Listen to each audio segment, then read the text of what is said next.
नमस्कार दोस्तों, मैं नीरज कुमार आपका अपने YouTube channel GK top one के एक और नए वीडियो में बहुत बहुत स्वागत करता हूं। अगर आप मेरे चैनल पर नए हैं तो कृपया चैनल को सब्सक्राइब कर लें और बेल आइकन को दबा दें ताकि आने वाली अगली वीडियो आप तक आसानी से शुरू पहुंच करते सके। हैं। आपका पहला प्रश्न दिया गया है, दांतों और हड्डियों में कौन कौन से तत्व पाए जाते हैं।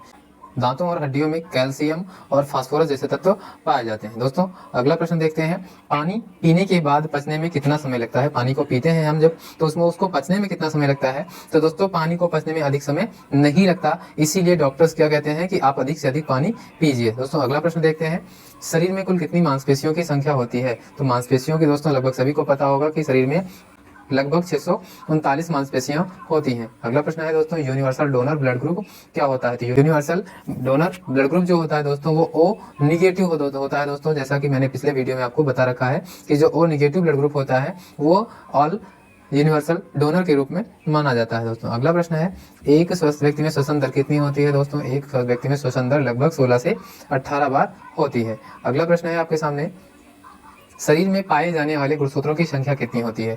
शरीर में दोस्तों 46 गुणसूत्र पाए जाते हैं, जिसमें से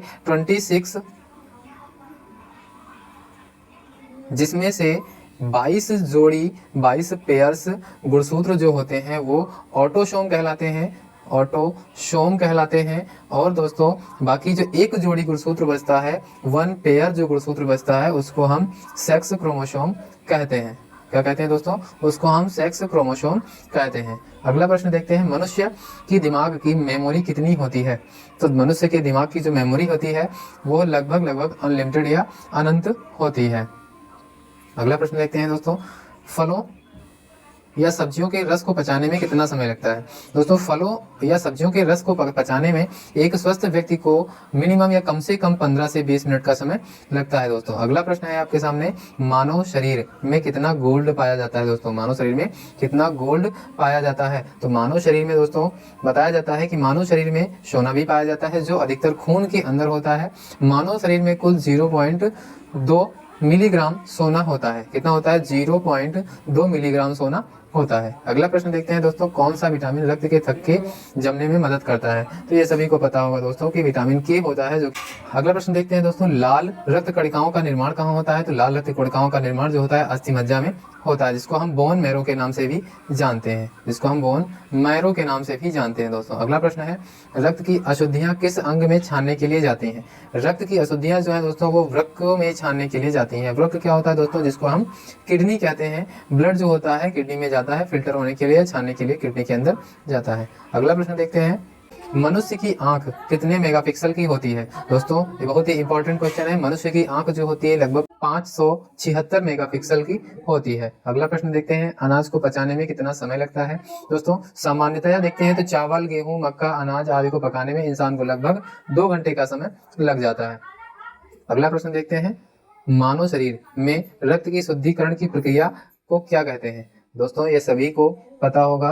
दोस्तों इसका जो आंसर है वो डायलिसिस कहलाता है। क्या कहलाता है, डायलिसिस कहलाता है, जो कि किडनी जब अपना कार्य प्रॉपर्ली नहीं कर पाती है, सामान्य रूप से नहीं कर पाती, तो हम क्या करते हैं, वही चीज लिखा गया है दोस्तों। डायलिसिस एक यह प्रक्रिया तब अपनाई जाती है जब किसी व्यक्ति की किडनी ठीक से काम नहीं कर रही होती है। कह सकते हैं जब किडनी फेल हो जाती है तब हम रक्त का शुद्धिकरण करवाते हैं, जिसको हम डायलिसिस कहते हैं।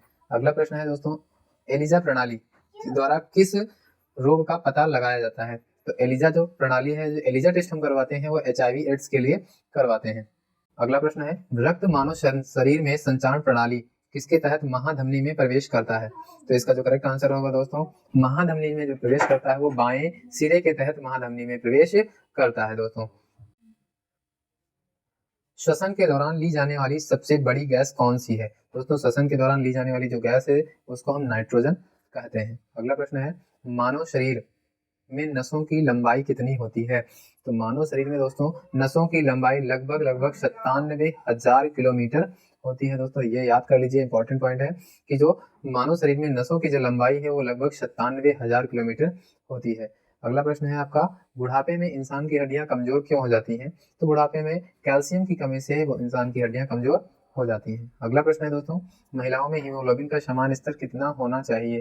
तो महिलाओं में हीमोग्लोबिन का जो सामान्य स्तर है दोस्तों लगभग 12 से 15.5 ग्राम प्रति डेसीलीटर होना चाहिए। अगला प्रश्न है दोस्तों, कीड़ों का अध्ययन करने वाला विज्ञान क्या कहलाता है? कीड़ों का जो अध्ययन करने वाला विज्ञान है उसको हम एंटोमोलॉजी कहते हैं, एंटोमोलॉजी कहलाता है। दोस्तों अगर वीडियो अच्छी लगी हो तो वीडियो को लाइक करें और चैनल को सब्सक्राइब जरूर करें। मिलते हैं फिर एक और नए वीडियो में, तब तक के लिए नमस्कार।